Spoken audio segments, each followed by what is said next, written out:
Bem-vindos e bem-vindas a mais um episódio do Delírios e Colírios. Eu sou Daniel Castanho e estou aqui com meu amigo Janes Fidelis para termos conversas incríveis com pessoas extraordinárias, perguntas não esperadas, não óbvias, para mostrar um outro lado das pessoas que a gente traz aqui.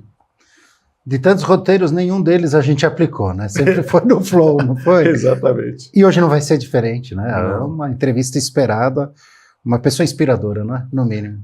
Exatamente. Conta um pouco mais, que eu sei que você conhece bem de perto, né? Eu sou completamente suspeito para falar dele, porque eu sou apaixonado por ele, né? Enfim, a gente estava conversando aqui agora, a gente convive há 14 anos, né? Então eu estou aqui com o meu amigo, meu irmão, Edu Lira, uma pessoa que eu tenho eu não sei nem a palavra para descrever, Edu, não sei se é admiração, se é paixão, né? Se é um amor mesmo, amor de outros lugares e tudo mais.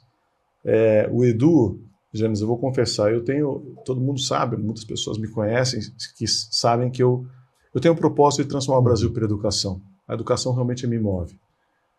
Mas foi depois de conviver com o Edu, e o Edu ele contagia as pessoas não pelo que ele fala, mas pelo que ele é, né? E eu posso dizer que eu também tenho como propósito pessoal tentar acabar com as favelas do Brasil. Muito bom. Foi o Edu que, pelo coração dele, eu posso dizer que eu tenho esses dois propósitos de vida, né? E de alguma maneira eu divido minha vida querendo fazer essas duas coisas.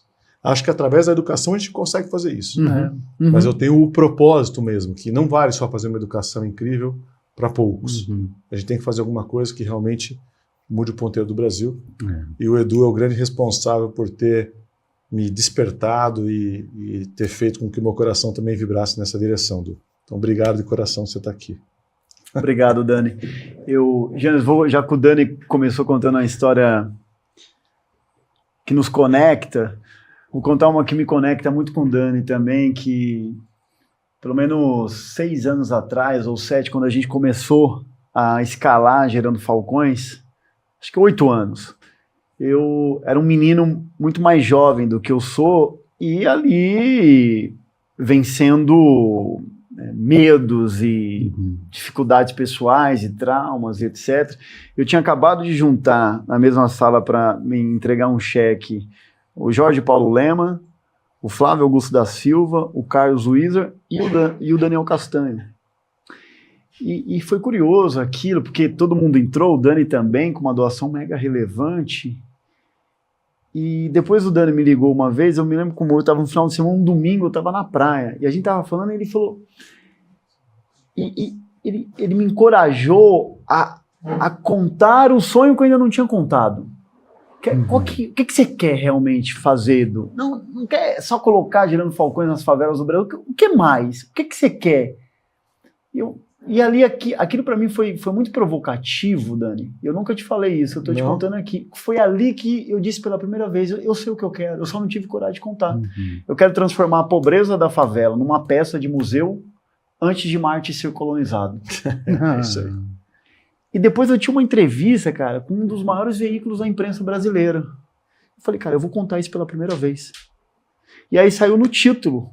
O cara colocou no título que eu queria e que eu vou, com o meu time, com os meus apoiadores, com meus amigos, transformar a pobreza em dignidade antes de Marte ser colonizado. E aí o cara publicou, eu falei, agora ferrou.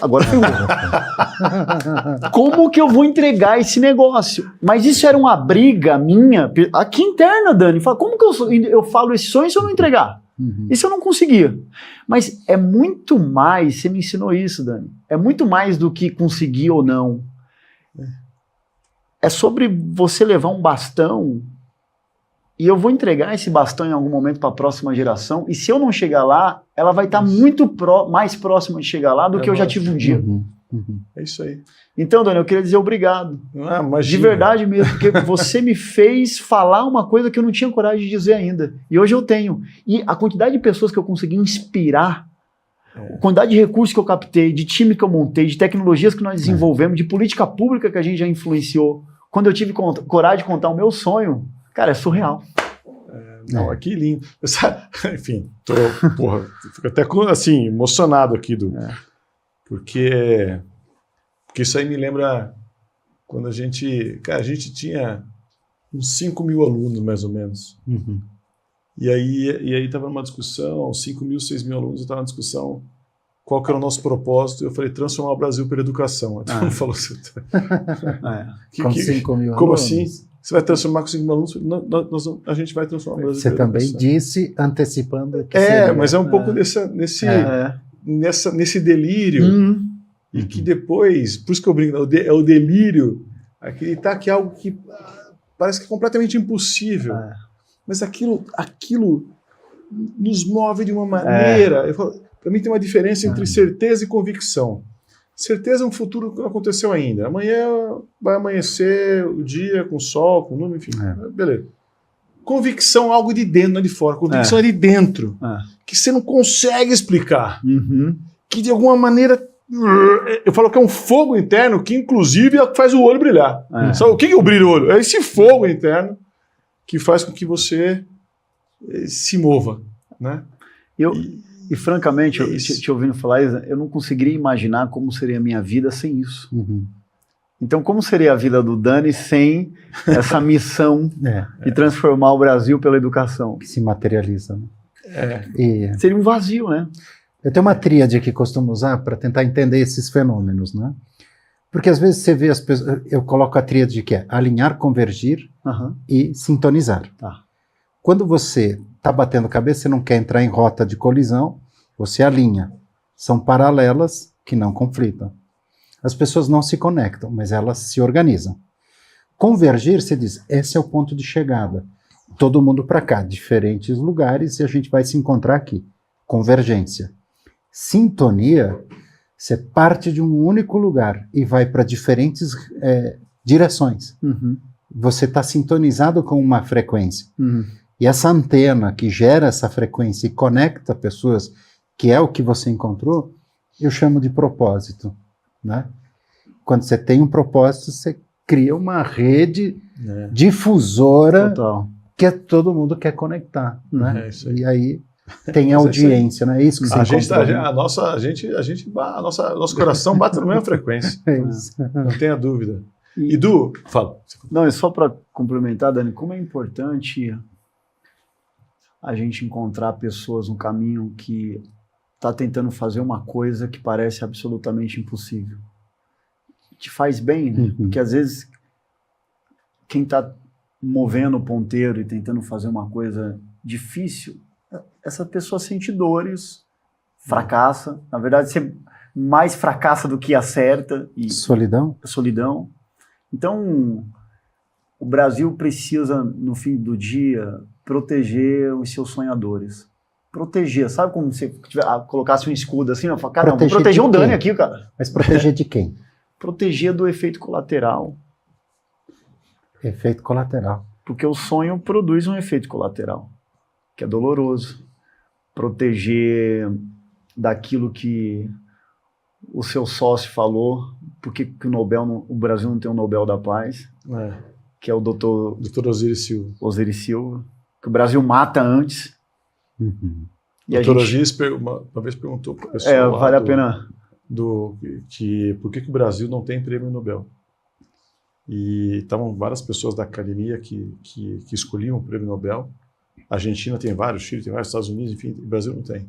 Ele diz porque os brasileiros são destruidores de heróis. Porque quando algum é indicado, os outros mesmo ligam e criticam aquele que foi indicado. E é disso que o Edu fala, de querer dessa proteger. Proteção. Tem que proteger, nós temos que proteger. Nietzsche tem uma frase que diz, é preciso proteger os fortes dos fracos. Eu sou filósofo aqui, né? É preciso proteger os fortes dos fracos. Né? Eu brinco, eu complemento Nietzsche, é preciso proteger os loucos dos sãos. Né? Os insanos dos sãos. Os delirantes dos delirantes dos que pensam mais ou menos. Os apaixonados dos mornos. Né? Então, é exatamente isso que você está falando. E aí, Edu, quando você fala assim, eu não consigo me ver dessa maneira, sem ter essa paixão que é quase como se fosse um vazio. esse seu incômodo, né? Ele vem da situação que você nasceu, do lugar que você nasceu, das condições que você nasceu, e você conseguiu ter, quem sabe, a maturidade, a sabedoria, a luz, de, ao invés de olhar para aquele lugar meio que revoltado ou conformado, você conseguiu olhar para um outro ângulo. Como é que de onde você acha que veio essa maturidade infantil, ou essa maturidade desse momento muito jovem, esse insight, essa provocação, realmente esse despertar? Porque você foi alguém que de alguma maneira nasceu onde você nasceu, mas você estava mais acordado, digamos assim, do que algumas outras pessoas para querer ter esse impulso, e foi incentivado pela sua mãe. Né? Mas enfim, o que você acha? Você acha que os outros teriam tido a oportunidade? Foi a sua mãe que fez isso aqui, e quem sabe os outros também têm esse despertar, mas é morto pelo professor, pela mãe, tal? Ou não? Você acha que realmente é algo... Você fala, Dani, eu me considero uma pessoa que tem uma missão diferente de algumas outras pessoas. Como é que você vê isso? Eu tenho uma missão, e eu definitivamente encontrei isso por conta das mentiras que minha mãe me contou. Minha mãe foi uma tremenda mentirosa e salvou minha vida. Minha mãe me contou uma grande verdade. Quando eu estava no barraco, ela me falava: filho, não importa de onde você vem, o que importa na vida é para onde você vai. Então, essa foi uma verdade assim que transformou minha vida. Mas minha mãe me disse duas mentiras que foi muito importante. A primeira, Dani, minha mãe nunca falou que eu era pobre. Não saber que eu era pobre fez uma diferença brutal na minha vida. Uau. Minha mãe nunca falou a palavra pobreza dentro de casa. Não sabia o que era pobreza. Não sabia. A gente não falava sobre isso. Então é como minha mãe tivesse me convencido de que eu nunca fui pobre. A gente, naquele momento, só não tinha dinheiro. Maravilhoso. São coisas distintas. Então, assim, morava num barraco, chão de terra batida, mas meu barraco era o mais limpo da favela. Porque pobreza traz desorganização, traz bagunça, traz cheiro ruim, traz aquela... Cara, isso não existia no meu barraco. Até porque tem muita gente que é tão pobre, mas tão pobre que a única coisa que tem é dinheiro. Exato. Né? Enfim, mas e a outra mentira? E a segunda mentira, meu pai era um assaltante, meu pai foi preso, indiciado por roubar um banco. A piada que eu conto é que todos os bancos que meu pai tentou roubar hoje são meus patrocinadores na Gerando Falcões, alguns conselheiros, né, nossos lá no board, a maioria deles. Mas assim, quando a gente ia visitar, minha mãe me levava para visitar meu pai no presídio. E ela me arrumava, ia limpinho, e minha mãe não falava que estava indo visitar, me levar num presídio onde tinha homens que roubaram, que fizeram coisas, delitos para a sociedade. Não, minha mãe não falava isso. Eu não sabia que eu estava indo numa cadeia. Minha mãe falava simplesmente que meu pai estava fazendo uma grande obra, estava construindo uma coisa muito importante, tinha um monte de homem lá, vestido tudo igual, e que meu pai era o líder de todos eles. Ela falava: seu pai é um homem muito grande, cara. E eu chegava lá e via todo mundo de bege, aquela coisa, eu falava: cara, meu pai é um cara importantíssimo aqui. Então, minha mãe, ela construiu uma narrativa, porque liderança é construir a narrativa. Isso, que coisa linda. Minha mãe construiu uma ficção social, cara. Ela me botou dentro dela. É o filme lá da Segunda Guerra, A Vida é Bela. A Vida é Bela. A vida é bela. Então, minha mãe poupou minhas emoções. E ela me colocou... Então, depois eu entendi que eu era pobre, que naquele momento nós não tínhamos dinheiro. Depois eu entendi o que meu pai era. Entendi. Mas ela me colocou dentro de uma narrativa e ela foi alimentando isso. Ela falava assim: tá vendo aquilo? O barraco, a falta, a escassez. Você pode transformar tudo isso, filho. E se você não mudar, ninguém vai vir mudar no seu lugar. Então ela foi jogando isso na minha cabeça. É minha mãe. Sai do discurso derrotista, né? Ela não implantou um discurso Não, derrotista, de Mas falibilidade e tal. Não, de potência. Havia Total. uma construção uma orientação para essa potência, de transformação. Total. Mas você sabe, Du, você está falando um negócio tão importante, cara, e tão profundo, que é assim, a importância das narrativas e, quem sabe, das mentiras que são construtoras de caráter, construtoras de sonho. Porque o mesmo vale para a pessoa que tem muito dinheiro. Ele deveria mentir para o filho e falar: a gente não pode comprar isso. A gente não pode ter aquilo. Esse dinheiro não é nosso. Esse dinheiro não é nosso. Nós estamos gerenciando. Essa casa aqui não é minha, necessariamente a gente está alugando e tal. Olha, vou pedir emprestado. Porque também é uma narrativa que ele vai ajudar a construir. Porque os extremos é que, de alguma maneira, eles ficam de um lado acomodados. Porque esse daqui, ele de alguma maneira, ele é acomodado porque ele não precisa fazer nada. E esse daqui, ele fala, não tem nem de onde partir. Eu estou tão perdido que não sei nem para onde começar. Né? Então eles ficam estagnados, os extremos, por não precisar ou por não ver caminho nenhum. Então, às vezes, as mentiras para se colocar num ambiente onde aumenta a sua potência, aumenta a sua gana, né? Aumenta o seu propósito, faz com que você vá para algum lugar, seja o caminho mais saudável para a sociedade. Estou pensando aqui agora em cima de quando você diz sobre essas mentiras e tal.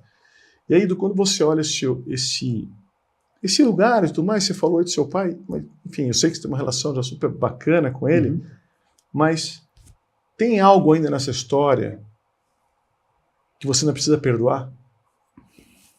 Tem algo ainda que você fala: eu acho que eu poderia ter feito aquilo diferente, eu me arrependo de uma maneira mais profunda daquela outra coisa, que você ainda não está harmonizado nessa história toda que você já viveu?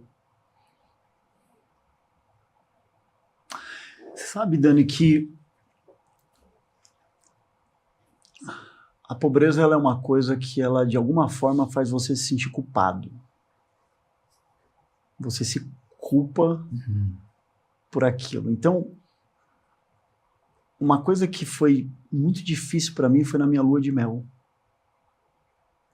Eu sou casado com uma mulher maravilhosa, o nome dela é Maiara, Dani conhece. Sim, incrível. E eu conheci a Maiara,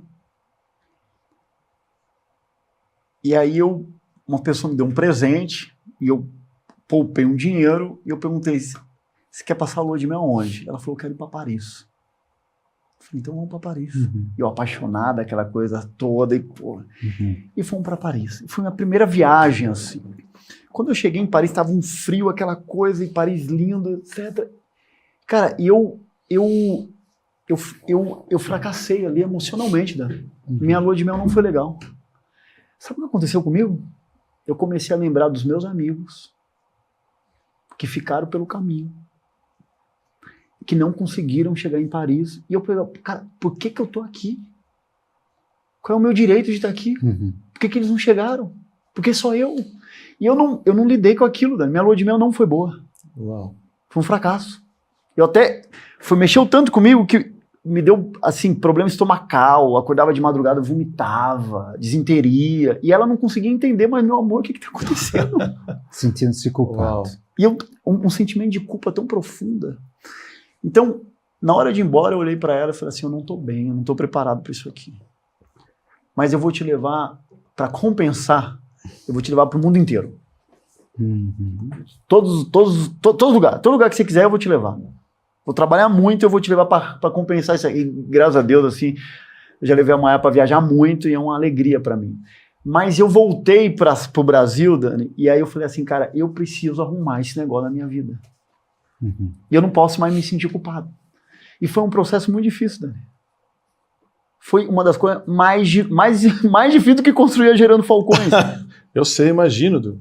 Eu me senti que eu tinha direito de ter aquilo, de viver aquilo, de viver aquela experiência, de sentir aquilo, e a maioria dos meus amigos não haviam sentido aquilo e tido uma experiência. E eu rompi com isso, e hoje eu falo muito para meus amigos, para empreendedores sociais, para gente estar dizendo, cara, celebra a sua vida, vai viajar com a sua esposa, leva ela num restaurante, sinta o que você pode sentir e celebra isso. Mas isso foi uma das coisas mais difíceis para mim. Você se sentiu culpado porque os outros colegas todos não estavam tendo aquela oportunidade. Exatamente. E a gente vive de narrativas, né? De privilégios e méritos, né?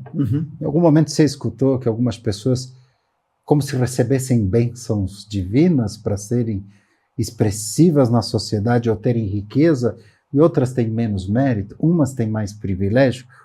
A gente vive num país de privilégios, diferente de mérito, né? A gente ouve críticas das meritocracias. Me parece que você voltou e disse, não é sobre isso, é sobre um propósito e eu quero ajudar as pessoas a conquistarem. Exato. Né? Exato. Não é também caridade solta do dar para ver o outro ter, mas ajudar a com que ele conquiste. Eu sou muito amigo do Conde, a gente conversa muito sobre isso, porque a gente conseguiu quebrar bolhas e ocupar lugares especiais para 2 caras de favela. E a conclusão que a gente chegou assim, a gente merece isso. Claro. Tá tudo bem. Você sabe, eu vou contar... Construir. A gente merece, cara. Eu vou contar, tem uma história linda. Eu estava em Nova York, e eu estava lá uma semana em Nova York, e aí não sei porque a gente conversou, e o Edu, eu ia embora um dia depois que ele chegava. Ele chegou, aí eu falei, não, então nós temos um dia, nós temos horas juntos. Né? E aí eu falei, que hora já chega? Não, eu chego de manhã, daí até chegar no hotel, isso que aquilo. E aí a gente combinou de jantar, né? Ou almoçar, acho que era almoço, né? E aí a gente vai almoçar. Tem um restaurante que eu acho extraordinário, chama Maré, em Nova York, é um estrela Michelin, enfim, mais chique, assim, tal, uma comida incrível. E aí eu falei, vou levar o Edu lá, né? Pô, é um dos restaurantes que eu mais gosto, e puta que, eu acho que, você tá louco? Não, então você vai. Então, aí eu marquei uma mesa e eu tava lá, tava eu, meus filhos, a Tereza, minha esposa, tinha um amigo nosso, que era o pai e a filha, estava lá junto, enfim. E aí veio o Edu. E o restaurante é incrível, assim, a comida é espetacular. E aí estava lá, a gente encontrou aquele negócio todo, isso que aquilo. Aí a gente foi pedir os pratos. Falei, Edu, ele falou assim, pede para o que você pedir para você, pede para mim. Eu acompanho. Porque, pô, você vai se cardápio, essa loucura aqui e tal. Puta, tá bom. Aí eu pedi o prato. Né? Aí era um prato delicioso, mas espetacular, melhor prato lá, tal. Eu nunca na minha vida vou esquecer. O Edu, ele comeu, ele fechou o olho, parecia aquele... Assim, né? Pô, a gente vai lá, tava todo mundo assim na mesa redonda, né? Até hoje, a mesa redonda. Ele olhou assim, ele pegou, ele ficou emocionado. Né? Aí a gente ficou olhando assim, né? Tipo, você não gostou? Você gostou? O que você achou? Ele falou assim, ó, acho que eu nunca comi um negócio desse na vida. E quando você passa fome, você valoriza de uma maneira alguns momentos como esse que você não tem ideia. Aí ele acabou de falar essa frase, tá todo mundo já chorando, emocionado. E eu falei que é o seguinte, em 30 segundos, 1 minuto e meio que durou aquele negócio, os meus filhos tiveram, mas todo mundo, mas eu tive o privilégio de meus filhos terem uma lição de vida que eu nem sei, nenhuma escola poderia ensinar. Eles verem a emoção que você teve ao saborear alguma coisa que você nunca tinha saboreado e que você imaginou, e a gratidão, o sentimento de gratidão. Eu nem sei se você lembra daquele momento. Eu lembro perfeitamente. Mas a gratidão por comer algo que parece que a gente estava lá meio natural, a gente tinha ido nos restaurantes e não tinha tido nenhum momento igual aquele. E aí você disse, para mim, essa é uma das coisas mais profundas, né? A gratidão de você ter, e aí por isso que eu falei isso, lembrei, estou falando da gratidão. O sentimento não é que você está devendo e tal, é só de gratidão. Gratidão por cada lugar, gratidão por Paris, gratidão pelas viagens, gratidão por ser quem você é. Né? Então, quando você tem essa gratidão em relação ao mundo, não é arrogância, eu sou melhor do que o outro. Não. O seu sentimento é tão incrível, porque assim, eu não sou melhor do que o outro, e por que eu estou aqui? E aí você tem esse sentimento, não, tem o sentimento que é porque você merece, que é pela gratidão. Não é pela arrogância de achar que é melhor, e parece que se você festejar e estar lá, parece que é arrogante e você está se achando melhor do que o outro não conseguiu chegar, você chegou. Não. Que é a tal da culpa, né? Que é a culpa. Né? Que é a culpa por algo que você conquistou, não pode ter, não deveria ter. Eu lembro desse momento perfeitamente, né? E o tema é que, pela experiência que eu tive de um dia faltar o que comer na mesa, e minha mãe fazia muitos sacrifícios, é o momento mais sagrado do dia. Uau. É o momento mais sagrado. A hora de comer, né? De você receber esse presente de Deus é o momento mais sagrado da vida. E viver, assim, essa escassez, né? Saber dela. Aí você dá mais valor. Né? E quando você tem a oportunidade de conhecer esse melhor, se permitir, mas você volta e diz, eu mereço tanto quanto os outros merecem. Então eu vou ajudar com que as pessoas tenham acesso à cultura, comida de qualidade, as experiências de vida. Né? Odu, você tem medo de se tornar alguém que você jurou que você nunca seria? Eu tenho, Dani, eu tenho medo até por isso que eu tenho medo de naturalizar a pobreza, de virar uma coisa normal para mim. Eu tenho medo de ir na favela e aquilo não me incomodar mais, Esse é o meu maior medo. Por isso que eu falo na Gerando Falcões, assim, eu falo, gente, não sei se a Gerando Falcões deveria durar para sempre. Eu tenho dúvida. Aliás, eu acho que a gente deveria existir para não existir mais mesmo e ter um prazo de duração e falar assim, nós entregamos a nossa missão.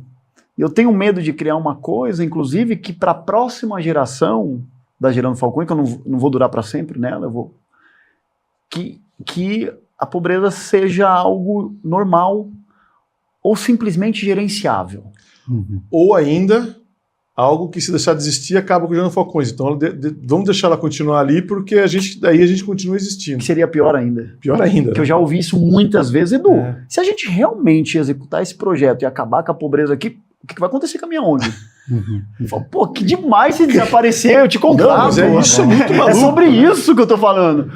Então, esse é o meu maior medo, Dani. Assim, eu tenho um medo, esse é um medo profundo mesmo. Eu penso sobre isso frequentemente. Agora, durante o dia eu penso muito sobre isso. Em realizando o sonho de não haver mais favelas, as situações das pobrezas mais extremas estivessem ajeitadas. Tem outras situações vulneráveis, né, na sociedade.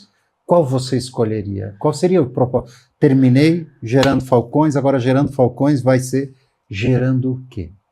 Acho que eu mandaria um currículo para trabalhar com o Dani. Viraria sócio do Dani. Ia trabalhar na Ânima. Presidente do conselho, está definido. É o mesmo dia. Viraria sócio. Presidente do conselho da Ânima. Vai para a educação. Possivelmente. Legal. Eu acho que é uma coisa incrível. Educar é uma coisa incrível. Formar pessoas para transformar o Brasil. É um elevador social, né? E não é um elevador social só do ponto de vista do acesso às condições materiais dignas, mas é de uma dignidade também das emoções, né? Você percebe que hoje, e isso você vê também que afeta também a favela, não só as condições materiais, mas essa fragilidade emocional, essa violência emocional que a gente percebe hoje na sociedade? A pobreza é, acima de tudo, uma doença emocional. Uau. A pobreza é uma doença emocional. Gostei. Então, se for pensar, o que é pobreza? Por isso que a pobreza pode ser interpretada de muitas formas, mas eu resumiria assim, é uma gaiola. Alguém é colocado dentro dessa gaiola. A porta é super frágil. Dá até para aberta, estourar. não está Às vezes travada. até aberta. Pode ser que esteja aberta. Mas você precisa manter essa pessoa dentro dessa gaiola. Então o que você faz? Você coloca um alpiste para ela. E ela fica lá vivendo naquele lugar de extrema pobreza. E o alpiste mantém ela lá. Mas ela pode fugir daquilo. É isso. A gente já colocou o caminho para milhares de pessoas e elas tiveram medo, falaram não. Na favela, em várias ocasiões. Porque ela tá com medo de sair daquela gaiola. Não é que ela não é capaz, que ela não consegue, que ela não pode. Ela é feita da mesma matéria, da mesma capacidade, da mesma... Então, o nosso maior desafio é conseguir mostrar para essa pessoa que está nessa gaiola que ela não precisa daquele alpiste e que tem muito mais para ela fora. Que ela é maior do que isso. Esse é o meu desafio, é muito mais do que fazer acordos com o governo, do que captar recurso, do que montar tecnologia sofisticada, é conseguir fazer essa pessoa não ficar assim, mas ela ficar assim, de pé contra a pobreza. Entender que ela é um ator, que ela é protagonista, que ela que move. Que ela pode. Quando a gente consegue isso, acabou. Você sabe que, enquanto você está falando, Edu, é assim, ó, nas devidas proporções e nos devidos momentos, né, estágios, o que você está falando é o despertar para a oportunidade de entender que ela é responsável pela própria vida dela, por gerenciar a vida dela. Dentro da universidade, o que a gente faz, o que a gente fala, a gente tem que criar aqueles amantes do aprender. Porque às vezes está lá o professor falando tudo, ele está cheio de apostila e tal, mas ele fala, eu só vou decorar para a prova. Cai na prova, professor? Cai na prova, professor? Cai, então eu vou decorar para a prova.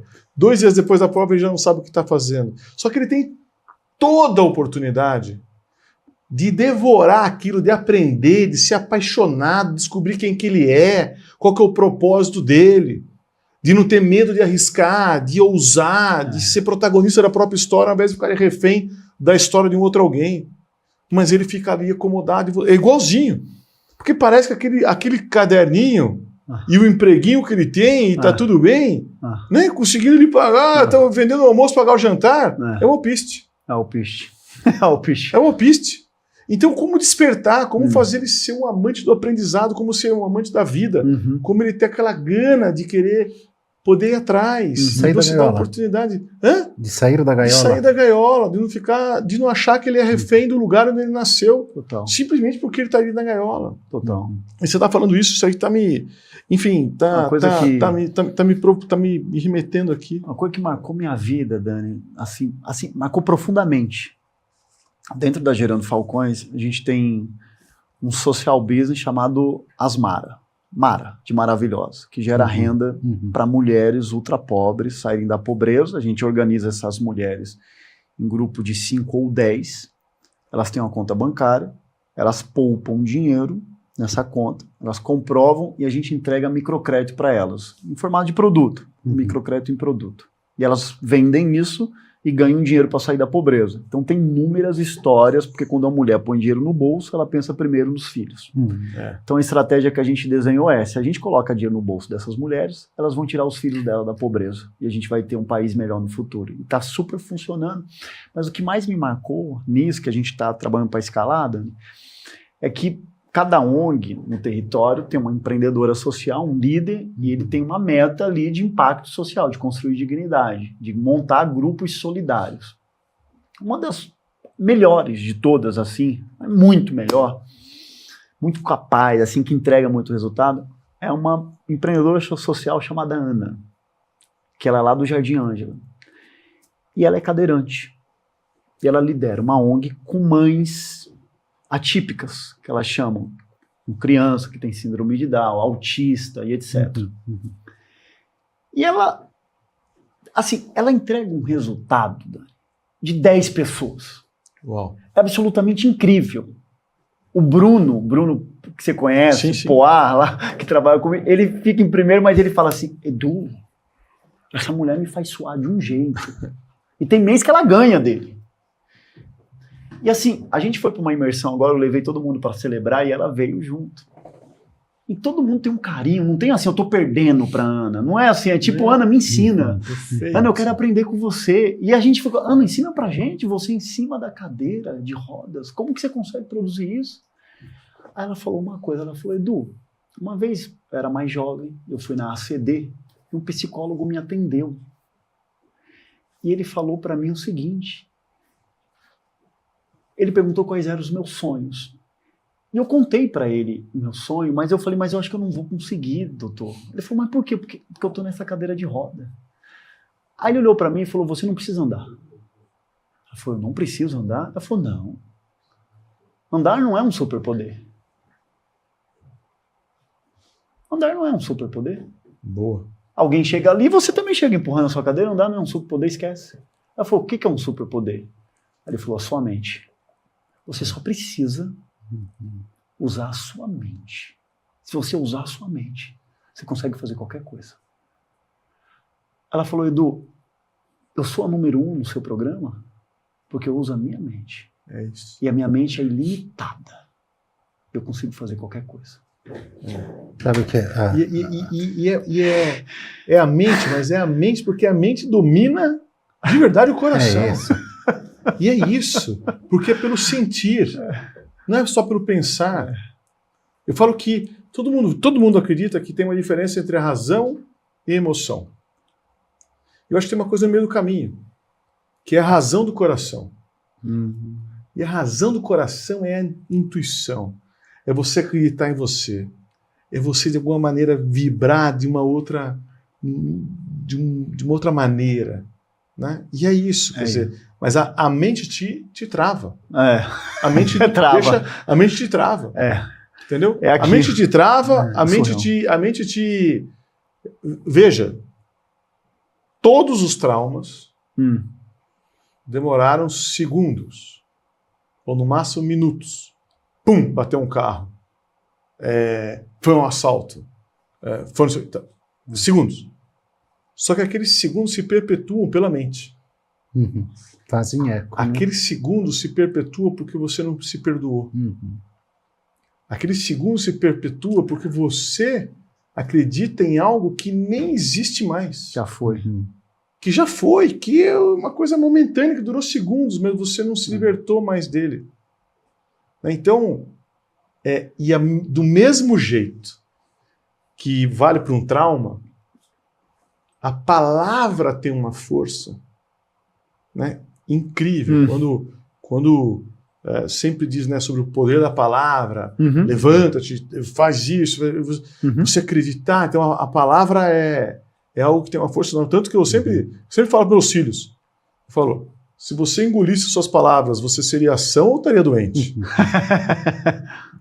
Pensa no que você fala, né? Da maneira que você fala, se você tem a impecabilidade da palavra, ou você tem uma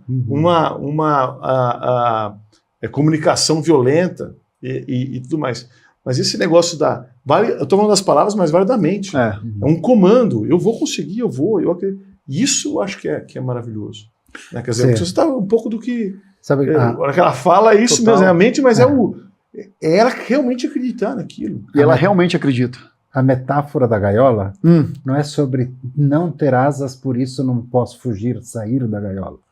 Porque quem está preso não é o seu corpo ali, é a sua mente que está na gaiola. Isso. É ela que tem asas e pode. O Mandela, né? O Mandela tem uma frase linda, que ele fala, ele nunca, o corpo dele estava preso, mas a mente não. É isso. E a mente dele nunca esteve presa, nunca foi prisioneira. Né? Du, tem alguma... É claro que o que te move é acabar com as favelas do Brasil e tudo mais. E esta aí, eu vou dizer que você está cumprindo. Mas tem alguma promessa que você fez para você mesmo e ainda não cumpriu?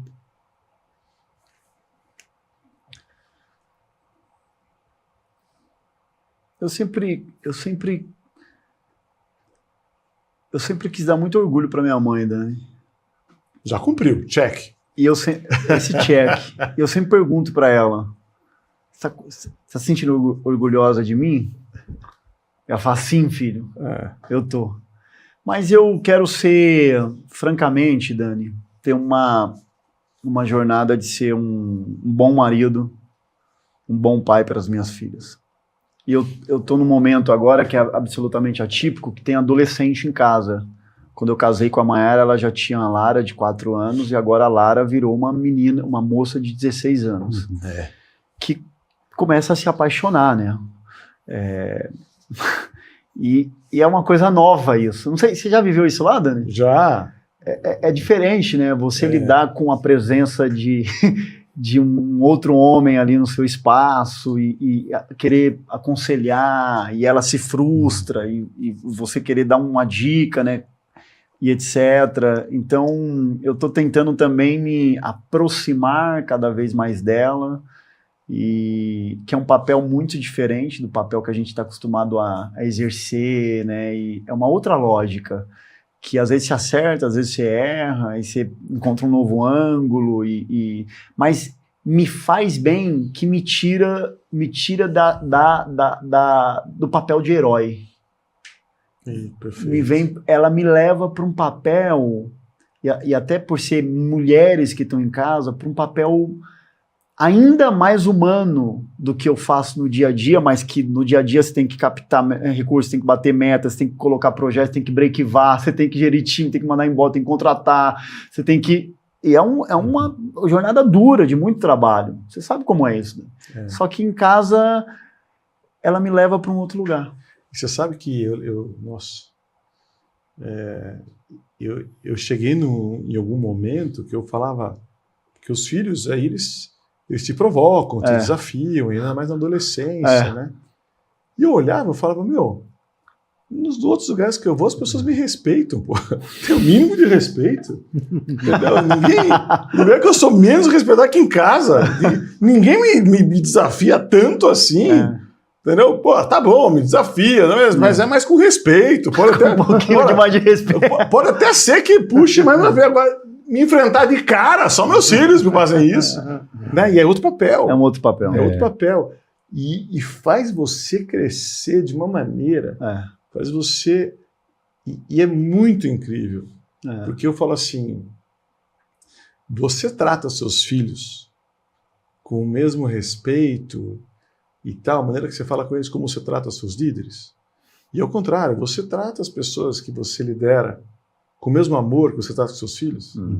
Né? Se você tiver essas duas coisas, o amor e limites, aí você vai ser tanto um profissional melhor, quanto um pai melhor. Né? E aí, enfim, mas é algo que não adianta. Hoje eu me perdoo que eu falo, nossa, como que eu fui aquele pai naquele momento, eu podia ter sido diferente. E você tem que se perdoar o tempo inteiro, dizendo, olha, eu fui o melhor que eu podia ser com as informações, com as condições que eu tinha naquele momento, quando eu fui pai naquele momento. Hoje eu seria um pouco diferente. Né? E aí você fala, mas como que eu errei com meu filho? Você erra com todo mundo, mesmo com meu filho. Né? Mas você erra. Você tem que se perdoar e entender que você vai ser uma pessoa melhor, enfim, e tudo mais. Edu, depois que você já é o Edu Lira, né? Porque tem o Edu e tem o Edu Lira, né? E tudo mais. Qual foi o seu momento mais solitário? Você sentiu mais solidão? Porque você é uma pessoa que todo mundo está junto, mas seja alguma ideia, seja algum desafio que você não foi apoiado, seja algum delírio que nunca ninguém enxergou que você tinha enxergado, enfim.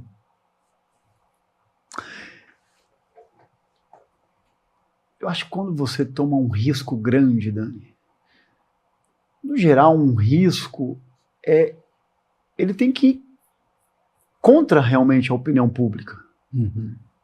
O risco ele vai contra a maioria, inclusive, dos seus sócios, das pessoas que estão na mesa com você de diretoria, e você está enxergando uma coisa que ocasionalmente ninguém está enxergando. Esses momentos, no geral, é um momento de decisão e de solidão, e um momento duro. E eu acho que a liderança ela é provada nesse momento. Sim. Quando eu enxerguei a favela 3D, quando eu enxerguei a escala da Gerando Falcão, vamos para 5.000 favelas. Pô, nós estamos em uma aqui, cara. Você quer quebrar? Não, se a gente ficar em uma, nós vamos quebrar. É para lá que nós não vamos quebrar. Então, esses momentos são momentos, e são momentos difíceis para o líder, Dani, porque assim, quando o líder fala assim, ó, nós vamos fazer aquilo, ele tem uma visão, e essa visão é baseada em princípios da missão. Então, vamos para lá. E você consegue mover e mobilizar os recursos, seja um empréstimo que você faz, seja o IPO, seja captar um recurso, seja um cheque. Você está levando a tropa para uma direção e você está dando a bússola. Mas não está detalhado que na rua tal, na viela tal, tem uma cratera e alguém vai cair ali e quebrar o pé. Uhum. Então, alguém do exército, da sua tropa, vai se machucar. Você está levando as pessoas para lá. Uhum. E elas vão se machucar. E vai ter perca. Uhum. Então, esses momentos são muito duros. Porque você sabe que essa pessoa se machucou por conta da visão e por conta da missão. E aí as pessoas vêm, e é natural. E a tropa vem e fala, cara, eu acho que a gente está na direção errada. E aqui é o principal momento da liderança, eu acho.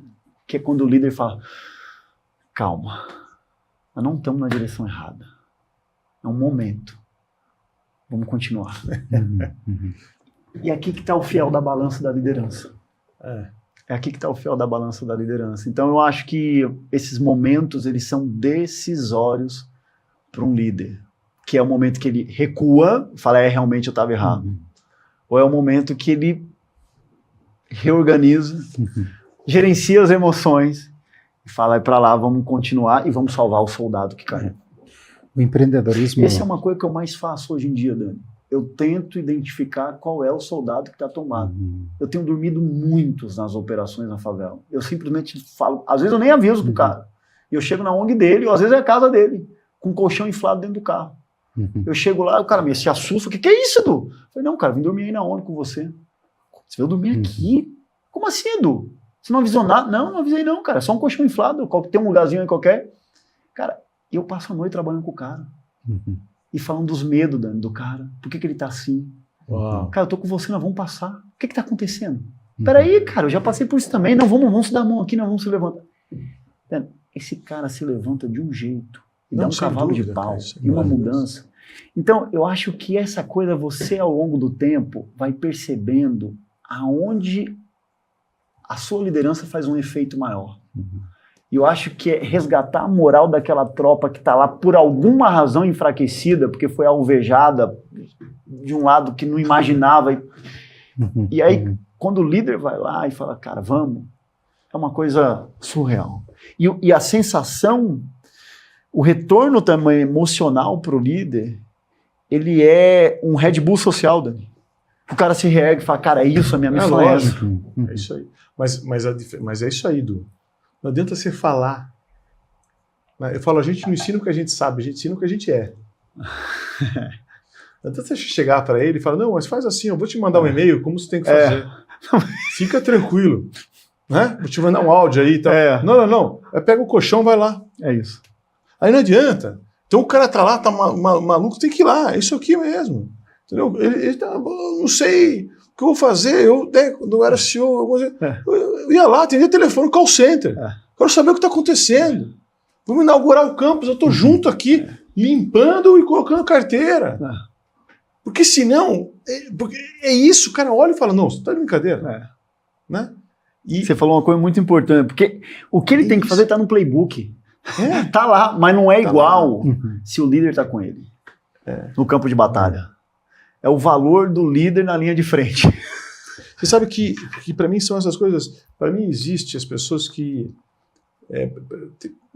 vou chamar assim o ordinário. Tem um ordinário mais ou menos que é ruim, ok? Tem um ordinário que é ok e tem um ordinário que é muito bem feito, que é o ordinário com excelência, mas ainda é ordinário. E aí tem um salto pro extraordinário. Algumas pessoas que o dentro da caixa, o seguir o playbook, no máximo você vai fazer um ordinário, ISO alguma coisa. Pá, tá aqui. O extraordinário, Caio, o extraordinário é outra coisa. O extraordinário você tem que acreditar na loucura. O extraordinário você tem que delirar. O extraordinário você tem que trazer todo mundo para o que você acredita que é muito maior. Né? O extraordinário você tem que quebrar alguns conceitos, você não ter medo de mostrar sua vulnerabilidade.